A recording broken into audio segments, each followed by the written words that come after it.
Okay, so we got two more stories tonight. Then we're going to take a time out. Donna's going to probably turn on something on TV and really focus on the Christmas cards. I just can't get into it this year, kids.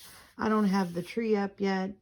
I didn't watch the traditional video that I usually watch, which is always Holiday in Handcuffs. It's just strange. So we're going to start with Toy Story. This is day number 5 from the Advent Library Calendar, 24 Exciting Books to Christmas. Toy Story, A Toy Christmas. And again, it's from Autumn Publishing, 2023. Sold as a part of a set, not for resale.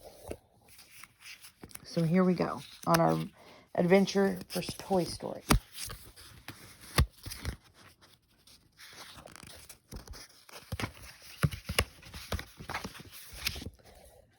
Disney Pixar Toy Story, A Toy Story Christmas, Autumn Publishing.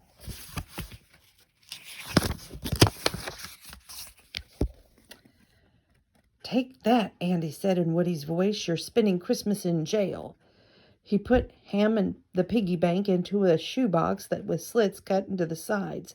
Andy was playing in his room with his toys, and in one hand he held Woody, the cowboy, and the other was Buzz Lightyear, the Space Ranger.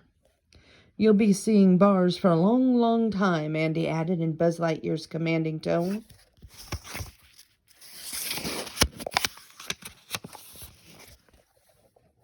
Andy's mother came into the room and sat down on the bed. Andy, I have a surprise for you, she said. You know, Christmas is coming up, and this year, for your big present, we're going to the Grand Canyon. Andy dropped Woody and Buzz on the floor. He jumped up and down. Hooray! That's the best present I can take Buzz and Woody, he said, picking up his favorite toys. I think it's even better if you leave them here, his mother said. You'll be so busy you won't have time to play. Now come on, we have a lot to do to get ready.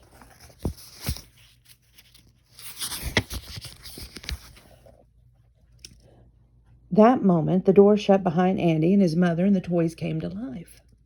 All right, the Rex the dinosaur said as he came out from under the bed. The trip is Andy's big present this year. That means no other toys to take our places. I was worried Andy was going to get a video game, Ham and added. All the toys started talking at once. Hold on a minute, Woody said. Sure, it was great that there aren't going to be any new toys to replace us, but did you think about what else this means? It means Christmas without Andy. Everyone went quiet. Christmas without Andy? Why, Christmas without Andy wouldn't seem like Christmas at all. All the toys looked sad.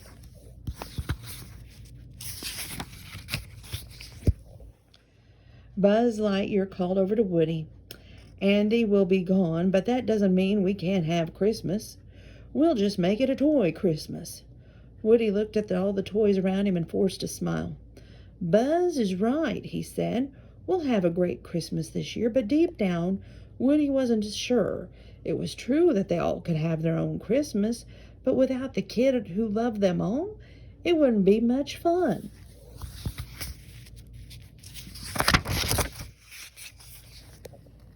After Andy and his family left for the trip, the toys started getting ready for their Christmas. They had a lot to do. They made decorations, practiced singing songs, and looked for the presents for each other. Psst, Woody, over here, Jessie hissed loudly. The cowboy found his friend hiding behind a stack of books. Look what I found, Jessie said proudly. She held up a red bandana.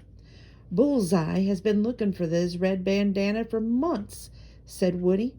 Jessie grinned. I know. It's going to be a great present for him.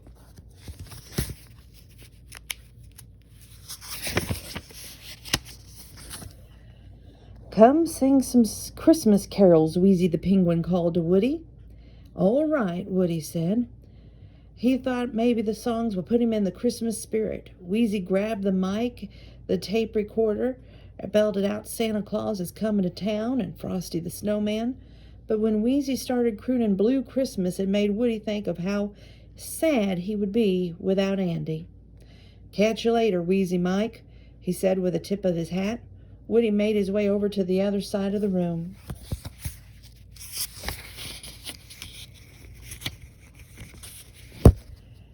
Hey, Woody, want to help us decorate? Slinky Dog asked. "Watch this!" He then yelled, "Hit it!" And in a flash, two aliens bounced super high and draped a string of lights, red and green buttons along the edge of the bookcase. "Pretty neat, Slink," said Woody. "And nice job, Sarge," he yelled to the army commander and his troops, who were hanging silver jacks that looked like 3D snowflakes around the room. There was also a Christmas tree made out of cotton balls and presents underneath it. Woody smiled. He was impressed that all the toys were working together to make it a very happy Christmas.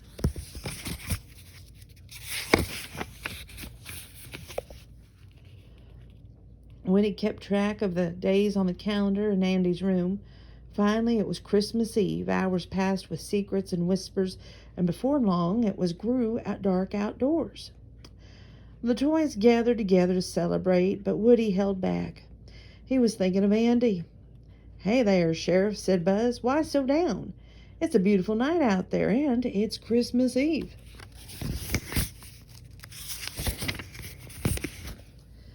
"I don't know, Buzz," said Woody. "It's just not the same without Andy." "You're right," Buzz said. "It's not the same, but you have other friends besides Andy. Come on." He put his arm around Woody's shoulders. They walked past Bo Peep, who was reading a Christmas story to the newest toys, who had never had a Christmas before. Bo winked at Woody, and his heart just felt a little lighter.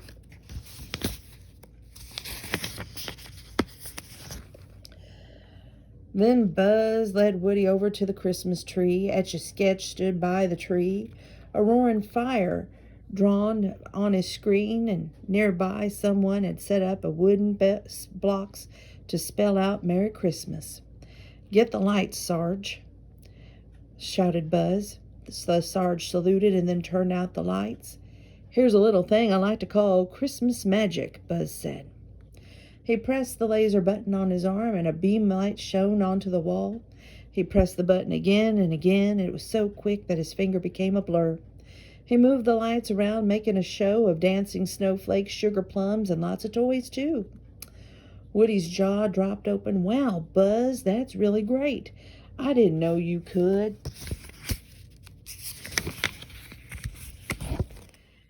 His sentence was cut short by a jolly ho, ho, roar as R.C. arrived, decorated to look like a sleigh.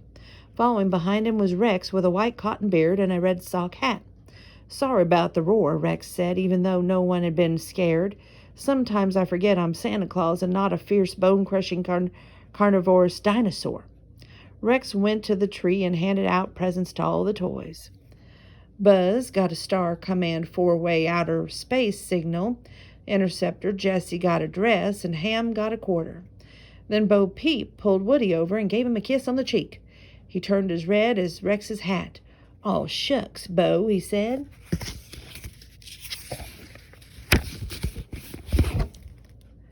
Woody looked at his friends. Buzz was right. Christmas without Andy wasn't better or worse, just different. Spending time with people and toys you love, that was what Christmas was really all about. Suddenly, Slinky the dog yelled, "Everyone, check this out." He pulled back the curtain, and outside snow drifted down. "It's a white Christmas. Merry Christmas," he said. Woody smiled. "Merry Christmas," he replied. One more book for tonight, so stay tuned.